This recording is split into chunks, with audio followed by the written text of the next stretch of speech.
Rey de los cielos y la tierra, venimos delante de tu presencia con la intención de ahora abrir tu palabra y ser instruidos por ella.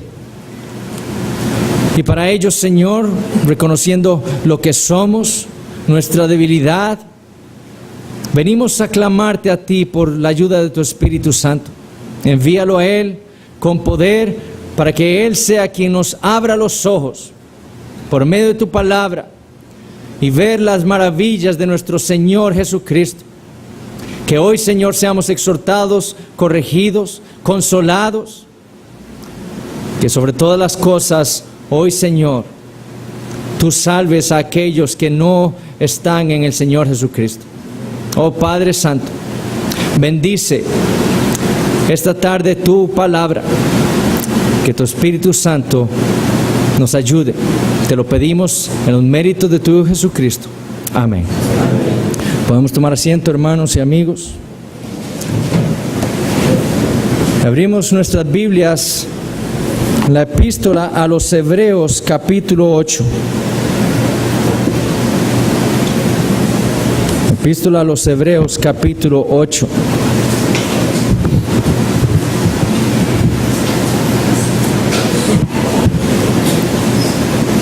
Vamos a leer a partir del versículo 1. Hebreos 8, 1. Dice así la palabra del Señor. Ahora bien, el punto principal de lo que venimos diciendo es que tenemos tal sumo sacerdote, el cual se sentó a la diestra del trono de la majestad en los cielos, ministro del santuario y de aquel verdadero tabernáculo que levantó el Señor y no el hombre. Porque todo sumo sacerdote está constituido para presentar ofrendas y sacrificios, por lo cual es necesario que también éste tenga algo que ofrecer. Así que si estuviese sobre la tierra, ni siquiera sería sacerdote, habiendo aún sacerdotes que presentan las ofrendas según la ley, los cuales sirven a lo que es figura y sombra de las cosas celestiales. Como se le advirtió a Moisés cuando iba a erigir el tabernáculo, diciéndole: mira, haz todas las cosas conforme al modelo que se te ha mostrado en el monte. En el capítulo 8, entonces, el autor de este sermón ha querido alertar a estos hermanos, a esta iglesia en Roma, lo que resume todo lo que él ha venido diciendo hasta este momento. El punto principal de lo que venimos diciendo es lo que él les dice en el versículo 1, es este: nosotros los cristianos tenemos tal sumo sacerdote. Esta realidad era lo que este pastor sabía que necesitaban recordar estos hermanos.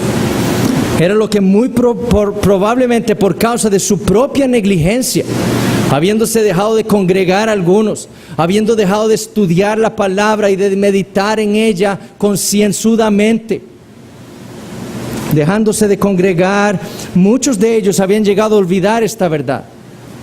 Y habiendo olvidado esta increíble verdad, habían sido presa fácil no solo de las críticas de los judíos contemporáneos suyos, sus amigos, sus vecinos, sus familiares, pero también de las críticas y los comentarios quizás de los mismos apóstatas, aquellos que una vez se habían congregado con ellos en esa iglesia y que ahora habían rechazado el cristianismo y se habían vuelto al judaísmo. Y esas dudas los había llevado a ellos ahora a dudar de la excelencia de su fe. ¿Será que realmente el cristianismo es mejor que el judaísmo? ¿Será cierto lo que ellos cuestionan de Jesús? ¿Dónde está nuestro sumo sacerdote?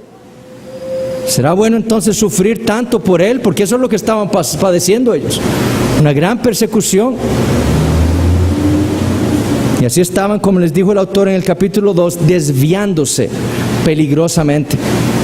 Lo que ellos necesitaban entonces era ser recordados de todas aquellas verdades acerca del Señor Jesucristo, quien sobre todas las cosas es el gran sumo sacerdote de la iglesia.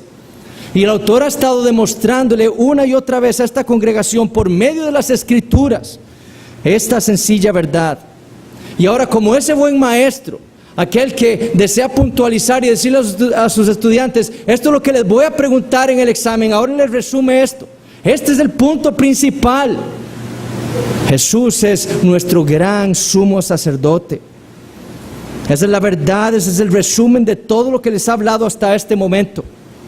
La iglesia no tiene simplemente, como les dije la semana pasada, un sumo sacerdote, no tenemos un gran sumo sacerdote.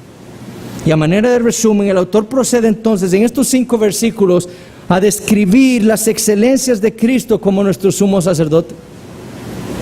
Él está ahora sentado, dice. ¿Por qué? Porque su sacrificio, como vimos la semana pasada, fue perfecto, hecho una sola vez para siempre. A diferencia de los sumos sacerdotes de los judíos, Él sí terminó lo que vino a hacer. Él sí terminó su misión. Y no está sentado en cualquier lugar, dice el autor. Está sentado a la diestra de Dios, a la diestra de la majestad en los cielos.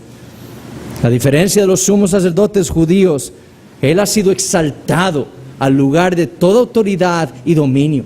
Ahí es donde Él está ahora. Por eso es que no está aquí en la tierra, porque Él está en los cielos sentado como el gobernante sobre todo el universo.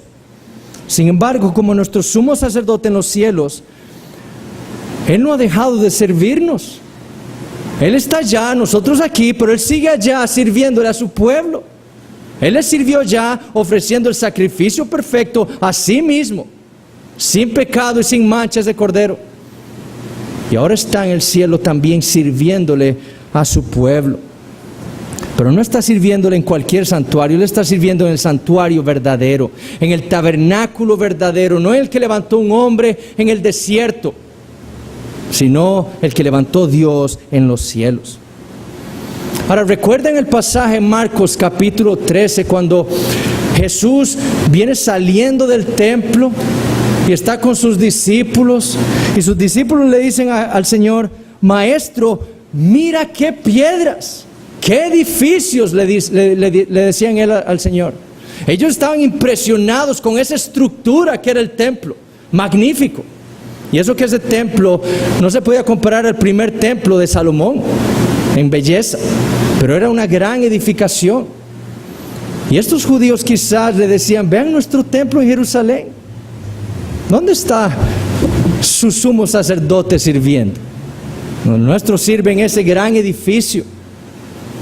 Lo que este pastor quiere que estos hermanos entiendan es que ese templo en Jerusalén, del cual estaban tan orgullosos esos judíos y en el cual servían sus sumos sacerdotes, jamás se podía comparar al tabernáculo, al santuario en el cual estaba sirviendo el gran sumo sacerdote de los cristianos.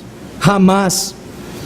El templo en Jerusalén, así como lo fue el templo de Salomón y como lo fue el tabernáculo antes de él, eran meras figuras y sombras de algo que era verdadero, de lo verdadero, de las cosas celestiales. Dios le había mostrado a Moisés el plano del original, y Moisés construyó nada más una réplica. Ahí era donde servían esos sumos sacerdotes judíos, en una réplica, en una figura. Pero nuestro gran sumo sacerdote está sirviendo en el santuario verdadero en los cielos, y eso lo hace muchísimo mejor que los sumos sacerdotes de Israel. Tal es entonces, dice el autor, nuestro sumo sacerdote. Tal es entonces nuestro sumo sacerdote. Y eso es lo que él ha querido recalcar, esa verdad que habían olvidado estos hermanos y que ahora era necesario volvérselas a enseñar. Ahora, una vez que el autor les recuerda esto, inicia con el otro gran argumento en esta epístola. No solo los cristianos tienen un gran sumo sacerdote, sino que los cristianos son parte de un mejor pacto. Ese va a ser el otro gran argumento que esta epístola quiere demostrar. Los cristianos tienen un gran sumo sacerdote, pero además de eso, a diferencia de los israelitas, nosotros somos parte de un mejor pacto. Y esto es lo que el autor va a terminar concluyendo de aquí hasta el capítulo 10. Y él les dice entonces en el versículo 6, pero ahora tanto mejor ministerio es el suyo, el del Señor Jesucristo, cuanto es mediador de un mejor pacto, establecido sobre mejores promesas. Esa frase que nosotros tenemos al principio del versículo 6, ese pero ahora, lo que está introduciendo es un contraste o un nuevo pensamiento en todo ese argumento del autor. Él ya ha establecido la superioridad del Señor Jesucristo en su persona sobre los sumos sacerdotes judíos. Por eso es que Él no está ahora aquí en la tierra, porque su ministerio es muchísimo mejor. Él es el sumo sacerdote que nos convenía, sirviendo en el santuario verdadero, ofreciendo el sacrificio perfecto. Pero noten cómo fluye el argumento del autor, leyendo el versículo 4 y saltándose ese paréntesis del versículo 5 y siguiendo en el versículo 6 para probar cómo el ministerio del Señor Jesucristo es mejor. Versículo 4, así que si estuviese sobre la tierra, ni siquiera sería sacerdote, habiendo aún sacerdotes que presentan las ofrendas según la ley. Pero ahora, tanto mejor ministerio es el suyo, cuanto es mediador de un mejor pacto establecido sobre mejores promesas. El ministerio del Señor Jesucristo es muchísimo mejor porque Él ministra un mejor pacto. La superioridad del Señor Jesucristo como sumo sacerdote sobre los sacerdotes judíos no solo estaba entonces en su persona y en su obra, sino también en el pacto que Él medió. Este pacto del cual Jesús es el mediador es un mejor pacto. Es mejor que el pacto antiguo. Es mejor que el pacto que mediaron los sumos sacerdotes en Israel. Ahora, el estudio de este argumento del autor, que inicia en el versículo 6, va a concluir, como les dije, en el capítulo 10. Y va a tratar sobre el mejor pacto de los cristianos, en el cual estamos nosotros incluidos. Y lastimosamente vamos a tener que empezar a estudiar ese pacto, ese argumento del autor hasta la próxima semana. Porque lo que deseo hacer hoy es que meditemos en este oficio de Cristo que se nos detalla aquí en el versículo 6, el de mediador. Ese término en el original es el término mesites en griego. Ahora, lo interesante es que este término es utilizado únicamente en 6 ocasiones en todo el Nuevo Testamento. 2 de las cuales se usa de una manera general y no para Jesucristo, sino para Moisés, en Gálatas capítulo 3. Una vez más por Pablo en su epístola a Timoteo. Y las otras 3 ocasiones aquí en la epístola a los Hebreos, capítulo 8, capítulo 9 y luego en el capítulo 12. Y el único uso fuera de estos pasajes en el Nuevo Testamento, se encuentra en la Septuaginta. La Septuaginta es la versión o la traducción griega del Antiguo Testamento, del hebreo al griego, que fue hecha más o menos alrededor del año 200 o 300 antes de Cristo. Y ahí se encuentra en Job 9:33. Es el único otro lugar fuera del Nuevo Testamento en donde tenemos ese término mesites o mediador fuera del Nuevo Testamento. Ahora, esto es importante porque esta era la versión de las Escrituras que estaba usando el autor a los Hebreos, la Septuaginta. Nosotros lo hemos visto cómo él citaba los salmos y los profetas y los citaba de la Septuaginta. Esa era la versión de las Escrituras que no solo usaron los apóstoles, sino el mismo Jesucristo. Ahora, mi intención era empezar ese estudio del nuevo pacto, como les decía, pero lo que hizo detenerme y pensar que era importante estudiar este oficio del Señor es el escaso uso de ese término en la Escritura. Cuando un término se repite muchas veces, nos indica énfasis. Y para el buen estudiante de la Escritura dice, tengo que estudiar este término. Pero también cuando una palabra se utiliza muy escasamente, quiere decir que se le está dando un uso muy particular. Y por lo tanto, para el buen estudiante de las Escrituras también es importante estudiarlo. Y eso es lo que vamos a hacer el día de hoy. Entonces, el autor usa ese término para enseñarnos algo muy especial y muy específico acerca del Señor Jesucristo. Y es por eso que nos vamos a detener aquí en esta noche. Ese término entonces, mesites, en el original, que es traducido aquí como mediador, describe a aquella persona que se para en medio de dos personas con el propósito de reconciliarlas. Es una persona neutral, es una persona de confianza que está en el medio. Mesos en griego, por eso el término mesites, que se para en medio de dos personas. Es un árbitro cuyo trabajo es remover cualquier desacuerdo entre dos partes. Y estando el autor familiarizado, como les dije, con la Septuaginta, es claro que quiere enseñarnos algo muy específico acerca del Señor Jesucristo. En Job 9, si ustedes van a Job capítulo 9,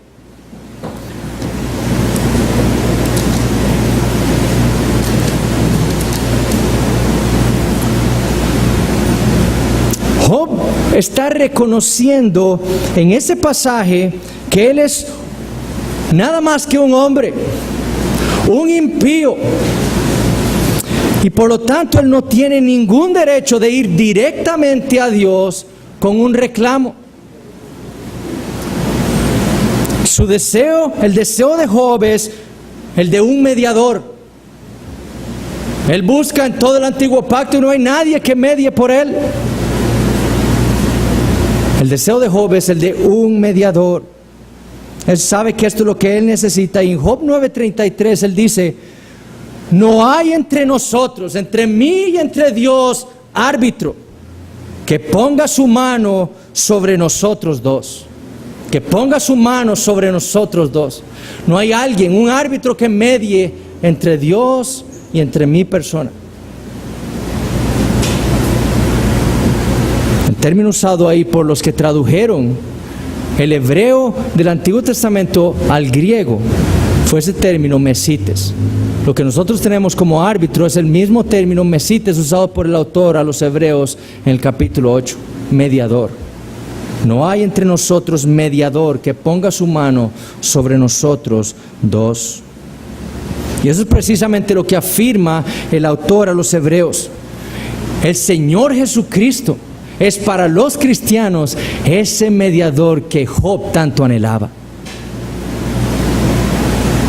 Lo que veremos esta noche será entonces, primero, las calificaciones del Señor Jesucristo como el mediador del nuevo pacto. Segundo, lo que Él hace como el mediador del nuevo pacto. Y tercero, cómo es que Él lo hace. Entonces, primero, ¿cuáles son las calificaciones del Señor Jesucristo para el cargo de mediador del nuevo pacto? ¿Cuáles son sus calificaciones? Primero, debe ser llamado por Dios.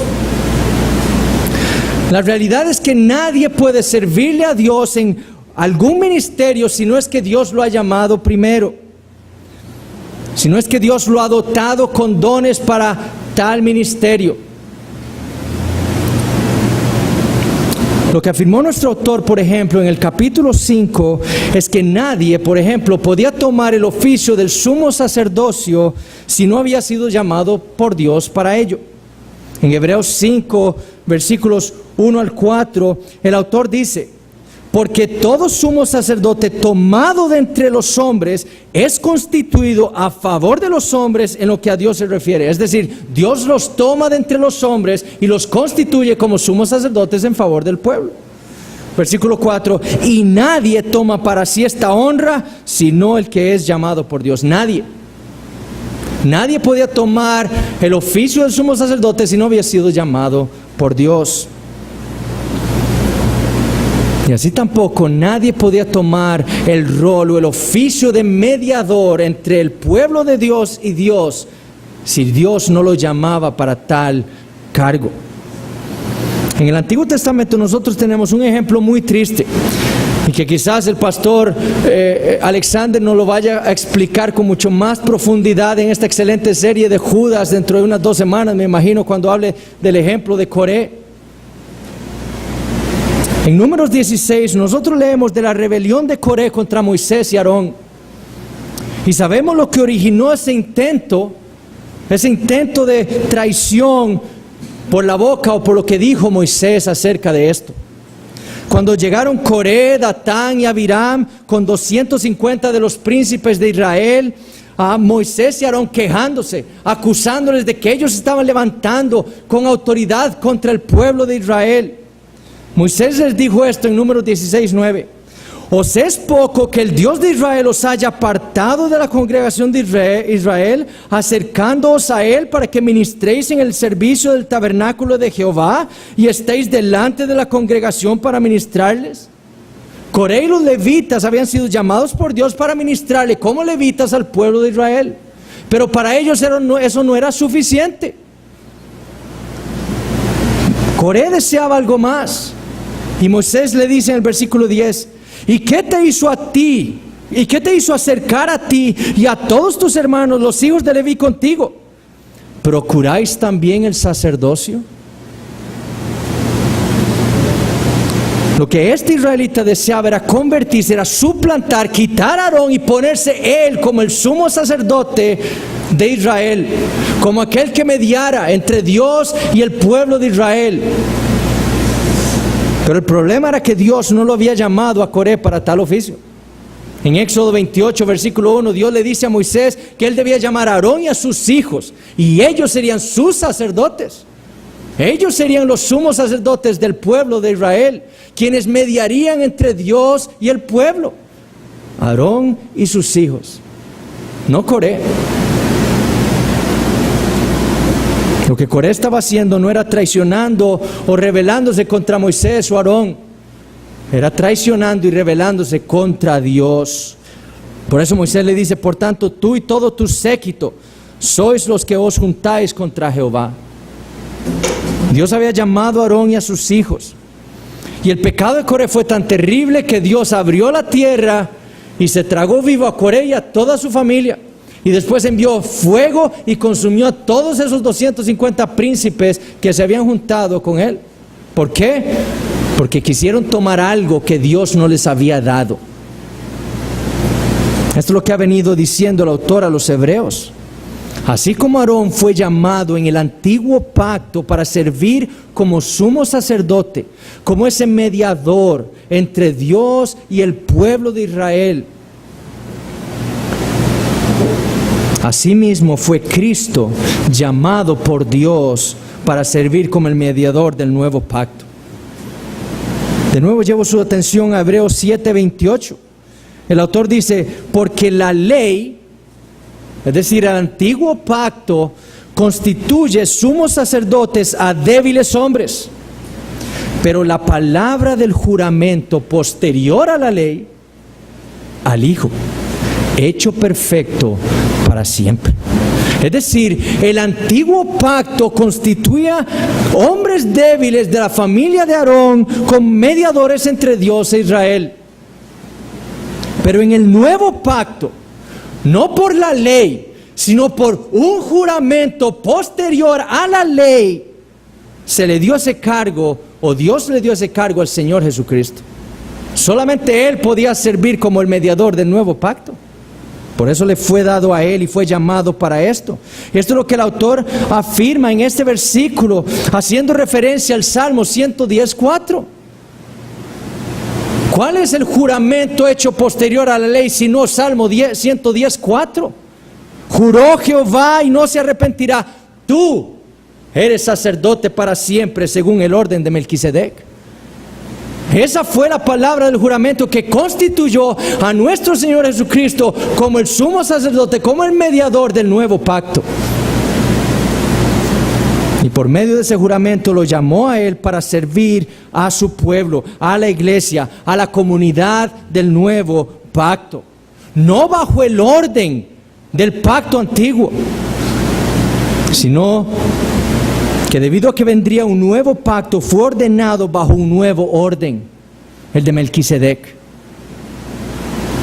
Como viene un nuevo pacto, uno totalmente distinto, uno totalmente más excelente, este sumo sacerdote debe venir de un nuevo orden sacerdotal, del de Melquisedec. Eso mismo fue lo que afirmó el Señor Jesucristo en Juan 6:27, cuando dijo, hablando de Él: a este señaló Dios el Padre. A mí me señaló Dios, Él me llamó, Él me constituyó como el Mesías, como el sumo sacerdote. Esa es la primera calificación que cumple nuestro Señor Jesucristo como el mediador de la iglesia. Él fue llamado por Dios, como claramente lo establece el autor de los Hebreos. La segunda calificación es esta: el mediador debe simpatizar con ambas partes. Es decir, si uno va a mediar entre dos partes, ese mediador debe simpatizar con ambas. Si no, no puede servir de mediador. Lo que califica a una persona es que él puede entender a ambas partes. Como leímos en Job 9:33, debe ser alguien que, por así decirlo, ponga sus manos sobre Dios y sobre el hombre. Debe ser alguien que entienda a Dios y debe ser alguien, por otro lado, que entienda y que simpatice con la humanidad. Por lo tanto, como argumentó el autor de los Hebreos, y como lo hizo también en la historia de la iglesia Anselmo de Canterbury en el siglo XI, el mediador del nuevo pacto debía ser Dios y hombre a la misma vez. Debe ser Dios para poder estar delante de la presencia de Dios. Debe ser Dios para poder conocer a Dios. Debe ser Dios para poder entender a Dios. Y debe ser hombre para poder simpatizar con Él. Debe ser hombre para entenderlo. Y debe ser un hombre para poder redimir al hombre. Y todo esto con el fin de traer juntos de nuevo a Dios y al hombre.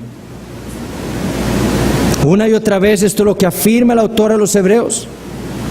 Jesucristo, este Jesucristo del cual ustedes ahora están dudando, les dice en el capítulo 1, Él es el Hijo de Dios, mucho mejor que los ángeles. Él es el Hijo de Dios. Él es a quien adoran los ángeles. Él es a quien Dios el Padre llama, oh Dios, el creador de los cielos y la tierra. Ese Jesucristo es el Dios inmutable y es el que gobierna ahora los cielos y la tierra. Pero el mismo autor, citando los Salmos, le dice en Hebreos capítulo 2, versículo 7, le hiciste un poco menor que los ángeles. ¿Por qué? Porque Él se encarnó y tomó forma de hombre. Él se hizo hombre. En Hebreos 2:14 le dice, así que por cuanto los hijos participaron de carne y sangre, Él participó de lo mismo. En Hebreos 2:17 y 18, por lo cual debía ser en todo semejante a sus hermanos, para venir a ser misericordioso y fiel sumo sacerdote en lo que a Dios se refiere, para expiar los pecados del pueblo. Pues en cuanto Él mismo padeció siendo tentado, es poderoso para socorrer a los que son tentados. En el capítulo 4, versículo 15 les dice, porque no tenemos un sumo sacerdote que no pueda compadecerse de nuestras debilidades. Por el contrario, tenemos uno que fue tentado en todo según nuestra semejanza. ¿Y cuál es nuestra esperanza? Pero sin pecado. Dios y hombre a la misma vez. La realidad es que para este nuevo pacto, a diferencia del antiguo, se requería de un mediador que fuera Dios perfecto y hombre perfecto. Uno que siendo Dios pudiera entender a Dios y habiendo estado con Él desde toda la eternidad y habiendo sido hecho hombre como nosotros y nos podía entender, nos pudiera llevar a nosotros a Dios. Sin un mediador así, hermanos, no habría esperanza para nadie. Para nadie. Si ese mediador hubiese sido solamente Dios, necesitaríamos un mediador que mediara entre nosotros y ese mediador, porque sería imposible relacionarnos con Él. Y si fuera hombre, sería imposible que Él mediara entre nosotros y Dios, si fuera un mero hombre. Como dice el Salmo 49:7, ¿podrá en manera alguna redimir al hermano ni dar a Dios su rescate? Hablando de algún hombre. Ningún hombre puede redimir a su hermano ni dar rescate por él, por su vida. Pero la esperanza del Salmo 49 nos dice esto: pero Dios redimirá mi vida del poder del Seol, porque Él me tomará consigo. Y esto lo hizo en la persona del Señor Jesucristo, Dios verdadero y hombre verdadero, capaz de mediar entre mí y Dios. Perfecto hombre y perfecto Dios. ¿Qué podemos decir ante esto, hermanos, sino lo que dijo Pablo en Romanos 11? Oh, profundidad de las riquezas y de la sabiduría de la ciencia de Dios. ¿Qué más? ¿Quién podía pensar en un plan así? ¿Quién podía pensar en traer a un mediador para el pueblo de Dios que fuera perfecto hombre y perfecto Dios? Solo Dios. Eso es lo que nosotros necesitábamos y quiso Dios, nos lo dio. Por amor, para su gloria. Es por eso que Pablo le dice a Timoteo, porque hay un solo Dios y un solo mediador entre Dios y los hombres. ¿Quién? Jesucristo hombre. Jesucristo hombre, el que necesitábamos, ese fue el mediador, el único entre Dios y nosotros. Es por eso que Anselmo de Canterbury, hablando de esas dos naturalezas de Cristo y de la necesidad de la encarnación para nuestra salvación, dice: es necesario que el mismo ser fuera perfecto Dios y perfecto hombre, con tal de hacer expiación, pues Él no puede ni debe hacerlo a menos que sea Dios mismo y hombre mismo. Por lo tanto, es necesario que el Dios hombre preserve completa cada naturaleza, y no es menos necesario que ambas estén unidas enteramente en una sola persona. Solo Dios, fue el argumento de Anselmo, en su infinito valor podía satisfacer lo que requería su justicia. Solo Dios podía requerir y podía satisfacer lo que requería su justicia. Por eso tenía que ser Dios perfecto. Pero solo el hombre debía pagar lo que le debía a Dios. Y por eso Jesucristo debía ser hombre perfecto. No para pagar por nada que Él hubiera hecho, porque Él fue sin pecado, sino para, cargando el pecado de su pueblo, sufrir la muerte por causa de esos pecados. Nosotros entonces no necesitamos a un hombre o a una mujer, como dicen los católicos romanos en María, a quien la llaman una mediatriz. Ella es una humana, una mujer nacida de hombre y mujer, incapaz de servirnos a los hombres como un mediador. Nosotros tenemos al mediador perfecto, al único necesario para mediar entre nosotros y Dios, a Jesucristo. ¿A quién más necesitamos? A nadie más. Solamente Él podía mediar en el nuevo pacto. Solamente Él podía redimirnos a nosotros, la iglesia. Es por eso que el autor de los Hebreos, dándoles ese entendimiento una y otra vez, les dice que con ese conocimiento nosotros los cristianos debemos acercarnos confiadamente al trono de la gracia. Sabiendo que tenemos tal mediador, debemos acercarnos al trono de la gracia con toda confianza. ¿Para qué? Para alcanzar misericordia y hallar gracia para el oportuno socorro. ¿A quién va a ir usted? Como decíamos la semana pasada, sino al Señor Jesucristo, el mediador perfecto para nosotros. Segundo punto, ¿qué hace el Señor como nuestro mediador?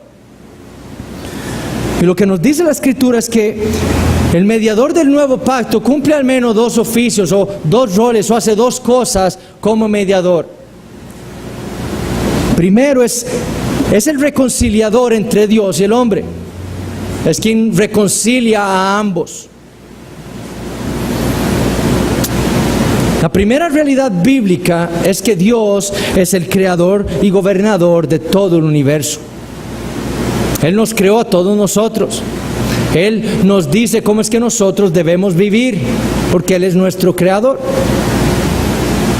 La segunda realidad es que el hombre, como criatura de Dios, decidió rebelarse en contra de Dios, de su creador. Decidió suplantar el gobierno divino. Y no solo se hizo dioses de entre las criaturas, sino que se hizo Él mismo su propio Dios. Esta humanidad depravada decidió glorificar la creación, como dice Pablo en Romanos 1, antes que el Creador. Y así se convirtió entonces en enemiga de Dios. La realidad es que por naturaleza, como dice Pablo en Efesios 2, los hombres están o son hijos de ira. Por naturaleza son hijos de ira. Hay naturalmente una enemistad entre Dios y el hombre. Naturalmente.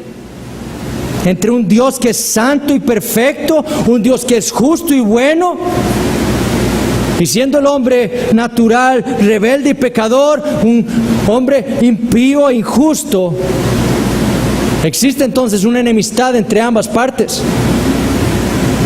Una enemistad que debe ser reconciliada. Y en esa condición se encontraba todo el pueblo de Dios. Porque todos somos por naturaleza hombres, pecadores. Ahora, como el mediador o como el árbitro que está entre esas dos partes, entre Dios y el pueblo de Dios, nuestro mediador, Jesucristo hombre, trajo la paz que necesitábamos.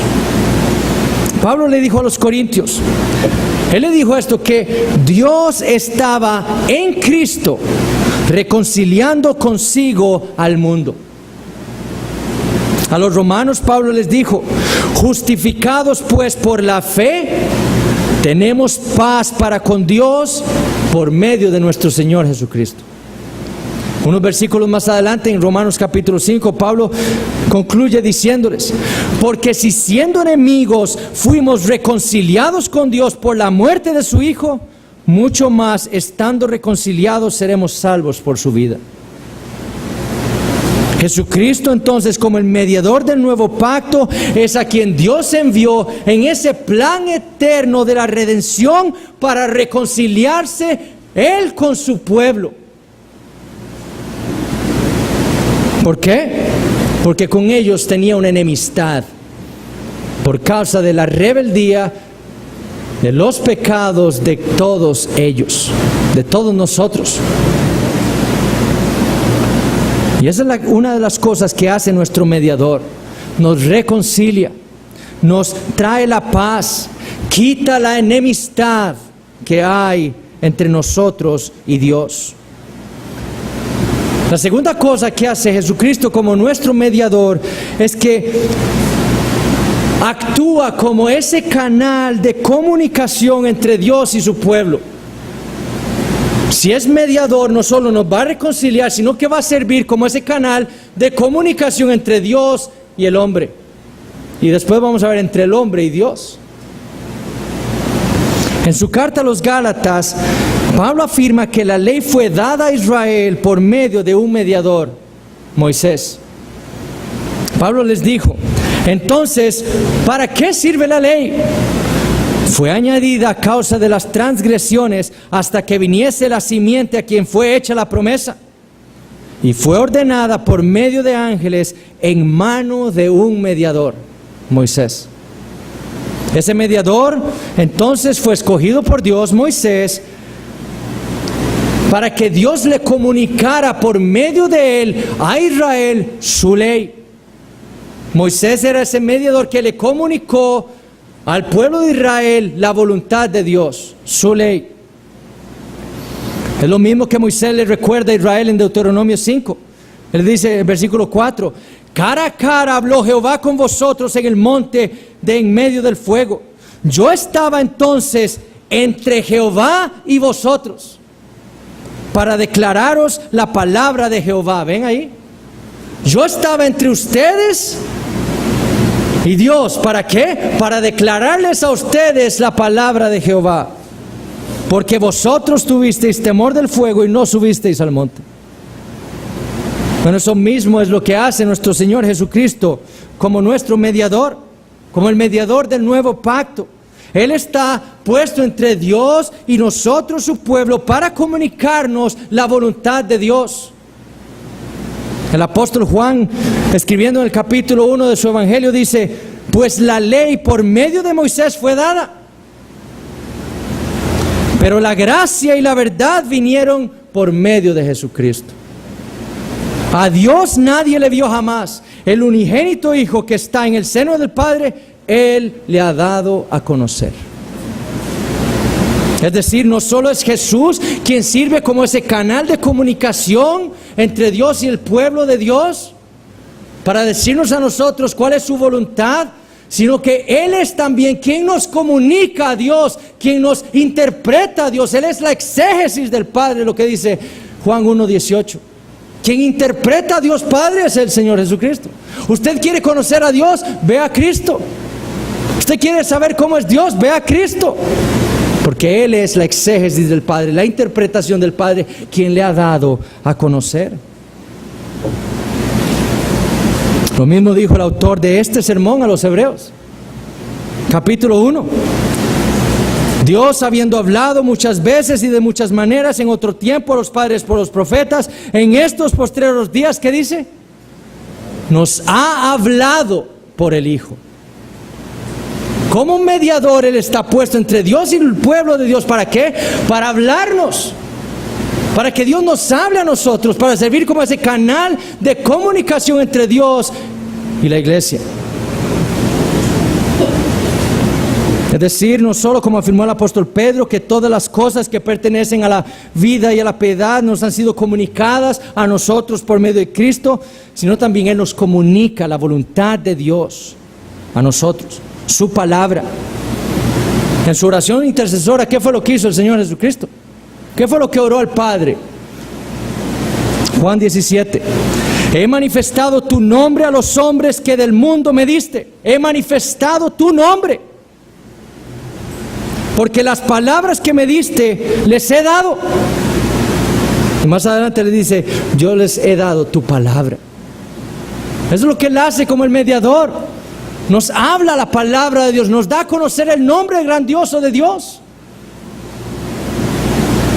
Entonces Él nos sirve como mediador, como ese medio de quien Dios, o por medio de quien Dios derrama todas sus bendiciones a nosotros, su pueblo. ¿Cuál es el medio, ese canal por el medio del cual Dios derrama todas las riquezas de su gloria sobre nosotros? Cristo. ¿Y cuál es ese medio que Dios usa para hablarnos? Cristo. Cristo. Él es la escalera de Jacob, el único que puede comunicar el cielo y la tierra, a Dios con los pecadores. Él es el único capaz de rasgar el velo del templo y darnos esa entrada a nosotros, a la presencia de Dios en el lugar santísimo. El único. Él es ese medio de Dios para el pueblo del nuevo pacto. Aparte de Él, no hay nadie con esas cualidades para mediar en este mejor pacto. Nadie. Tercero, ¿cómo hace el Señor esta mediación? ¿Cómo es que esta mediación, cómo es que lo obra o lo actúa? Escribió el apóstol Pedro en su primera epístola, capítulo 3, versículo 18. Porque también Cristo padeció una sola vez por los pecados, el justo por los injustos, de nuevo, para llevarnos a Dios. Es decir, la pregunta es esta: ¿qué hizo el Señor como el mediador del nuevo pacto para servirnos a nosotros como ese canal de comunicación o ese medio para comunicarnos o para que nosotros pudiéramos llegar a Dios? Bueno, lo que Él hizo fue servirnos como nuestra expiación y como nuestra propiciación. Y ya vamos a explicar esos términos. Es decir, servirnos a nosotros, el pueblo del nuevo pacto, como ese sacrificio que se hacía como sombras y figuras en el antiguo pacto, una vez al año en el día de la expiación, en donde entraba el sumo sacerdote al lugar santísimo para matar ese sacrificio para expiar y perdonar los pecados del pueblo. Así fue como Cristo lo hizo. ¿Cómo fue que Él actuó como mediador? Sacrificándose a sí mismo. Siendo Él el sacrificio perfecto, ¿para qué? Para que hubiera perdón de pecados para el pueblo de Dios. Así que va a decir el autor a los Hebreos en el capítulo 9, por eso es mediador de un nuevo pacto, para que interviniendo muerte para la remisión de las transgresiones que había bajo el primer pacto, los llamados reciban la promesa de la herencia eterna. Por eso es mediador, por muerte, para expiación o para remisión de los pecados.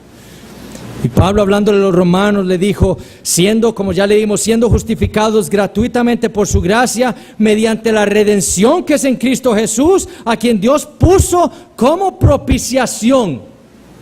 Y ese término es aplacar, quitar, remover la ira de Dios.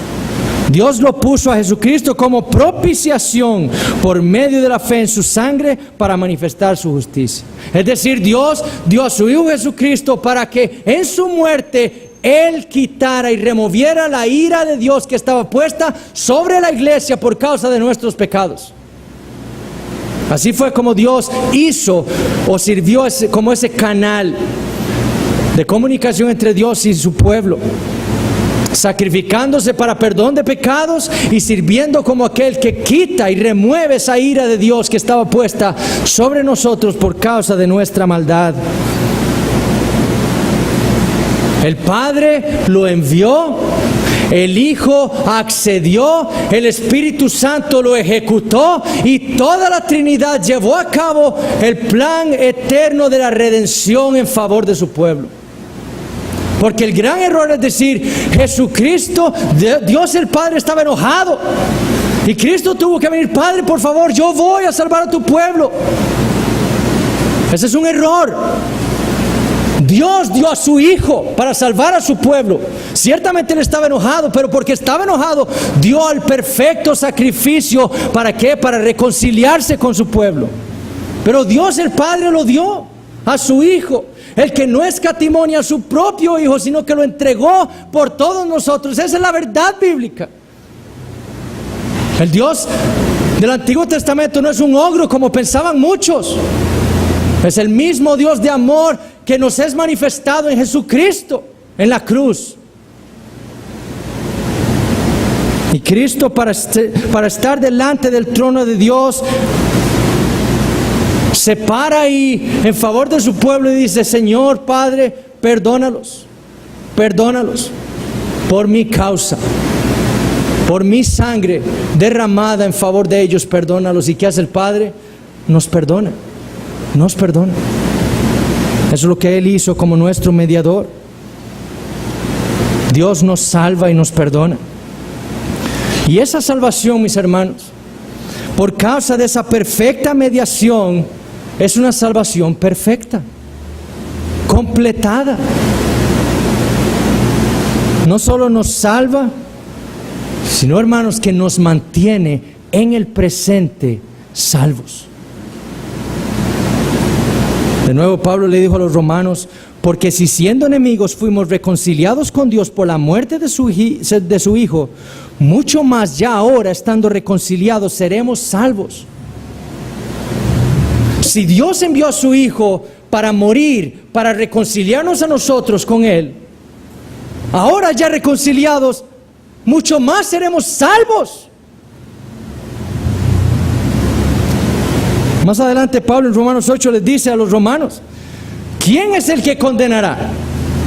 ¿Quién? ¿Quién va a condenar al pueblo de Dios? ¿Quién va a condenar a aquel que es de la fe del Señor Jesucristo?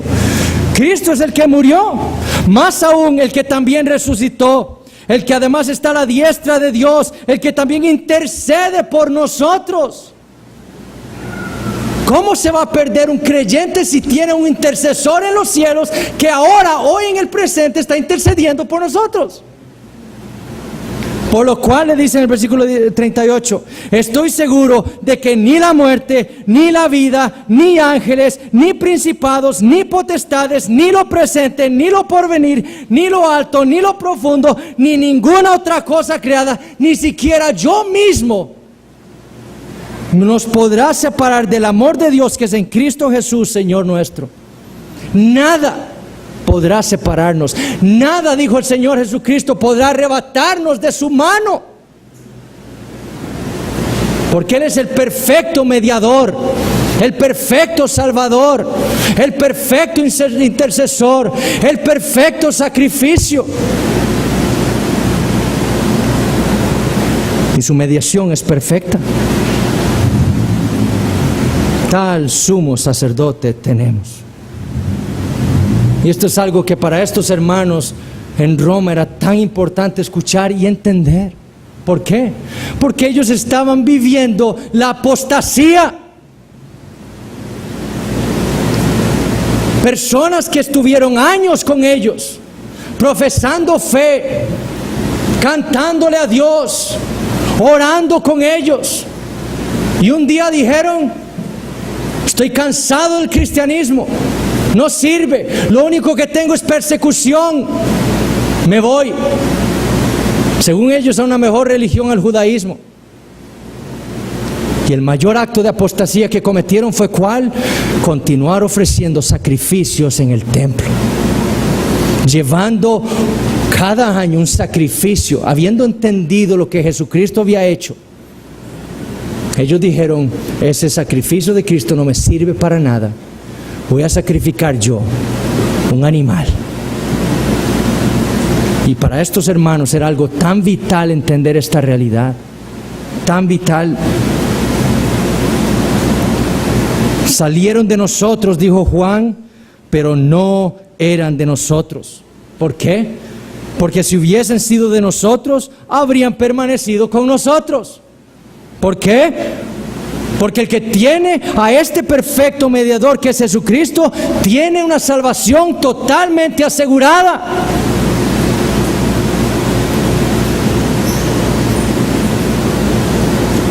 Tan perfecto es, tal es nuestro sumo sacerdote, que dijo el autor en Hebreos 7:25, que puede también salvar perpetuamente a los que se acercan a Dios, viviendo siempre para interceder por ellos. Que puede salvar perpetuamente a los que por Él se acercan a Dios, viviendo siempre para interceder por ellos. Perpetuamente. Él es incapaz de perder a alguno de aquellos que Dios el Padre le dio en sus manos para redimir. Si Cristo hubiera perdido tan solo una oveja, no sería perfecto. Habría fallado en su misión. Sería un pecador. Pero como Él es perfecto, el Dios perfecto y el hombre perfecto, y hizo la obra perfecta, Él no perdió a nadie, siendo Dios perfecto y hombre perfecto. Estos apóstatas que estaban perturbando la paz de muchos de estos hermanos en esta congregación, trayendo tantas dudas, ellos habían nada más experimentado a Dios externamente. Externamente. Y eso es lo que hemos estado viendo en la epístola de Judas. Esos apóstatas experimentan a Dios nada más en lo externo. Voy a la iglesia y me siento ahí, y parece que presto atención, y parece que oro, y parece que estoy cantando, y parece que tengo gozo, pero es algo externo. Pero los verdaderos creyentes en Roma, así como todo creyente el día de hoy, experimenta a Dios, y esto lo vamos a ver en las próximas semanas, y por eso es tan importante entender este rol de mediador de Cristo. Experimentamos a Dios internamente. A diferencia de estos apóstatas, a diferencia de muchos de los israelitas del antiguo pacto, que experimentaron a Dios externamente, que tuvieron una relación nada más externamente con Dios, Todos los que pertenecen al nuevo pacto experimentan a Dios, tienen una relación con Dios interna. Y ese es el argumento del autor en este capítulo. Y por eso es tan importante para nosotros entenderlo. Todos los que están en el nuevo pacto experimentan a Dios internamente. Y todo por causa de aquel perfecto mediador que tenemos en Cristo Jesús. Gloria a Dios. Él se paró entre Dios y nosotros para reconciliarnos. Él se paró entre Dios y nosotros para comunicarnos a Dios. Él se paró entre Dios y nosotros para que nosotros nos pudiéramos comunicar con Dios. ¿Usted sabe por qué sus oraciones llegan delante del trono de Dios? Porque usted tiene, si usted es un cristiano, un perfecto mediador. En los méritos de Cristo oramos. ¿Por qué? Porque si es en los méritos de cualquier otra persona, cualquier otra criatura, no llegaría nada a Dios. Nadie tiene los méritos para hacer eso, solo Cristo. No hay nadie digno para abrir el rollo, decía Juan en Apocalipsis. La pregunta entonces que debemos hacernos es la siguiente: ¿tienes tú a este perfecto mediador? ¿Tienes tú este perfecto mediador? ¿Tienes a alguien que se ha parado entre usted y Dios? ¿Se ha dado cuenta usted que usted como pecador tiene una necesidad como Job de un pecador de un mediador que se pare entre usted y Dios? Job se vio a sí mismo como un impío. Y su necesidad era la de un árbitro. ¿Se ve usted así? ¿O usted se ve a sí mismo como alguien que es digno de pararse aparte de Cristo, delante de Dios y exigirle a Él?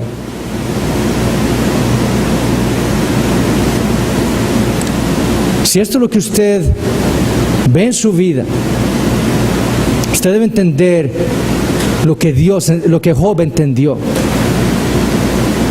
Como pecador, a ninguno de nosotros nos va a ir bien si no tenemos a un perfecto mediador. Y por lo tanto, el llamado del autor a los Hebreos, el llamado de toda la Biblia, es que usted corra, abrace, crea, ponga sus ojos, su confianza, todo su ser en ese perfecto mediador que Dios le ha dado a los hombres, Jesucristo hombre.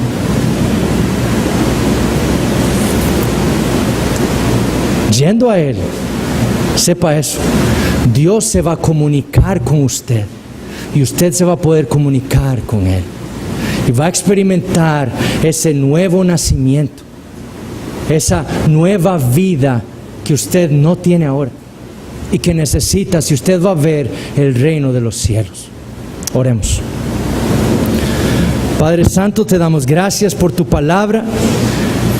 Gracias, Señor, por la esperanza que tenemos cuando leemos un pasaje como este. La esperanza de la que somos recordados cada día y que tenemos en nuestro Señor Jesucristo. Oh Señor, gracias por ese perfecto mediador. Gracias por ese que tú enviaste para ponerse entre ti y entre nosotros, para poner su mano sobre nosotros dos, para reconciliarnos, para traernos juntos, para hacer la paz.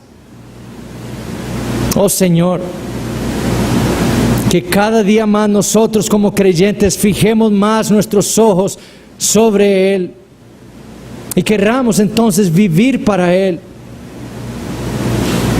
Padre, si hay alguien aquí y tú conoces los corazones de todos nosotros, si hay alguien aquí, Señor, que aún está confiando en su propia justicia para presentarse delante de ti, el Dios perfecto, justo y santo, oh Señor, que tu Espíritu Santo le abra sus ojos, le muestre su condición delante de ti, le muestre su necesidad de arrepentirse y creer en el Señor Jesucristo. Él es quien lo puede salvar. Trae salvación en esta noche a aquellos que no la tienen. Y haznos gozar a nosotros de esa salvación que tú nos has dado a los que ya la tenemos, Señor. Gracias por tu palabra. En el nombre de Cristo, nuestro mediador, oramos. Amén.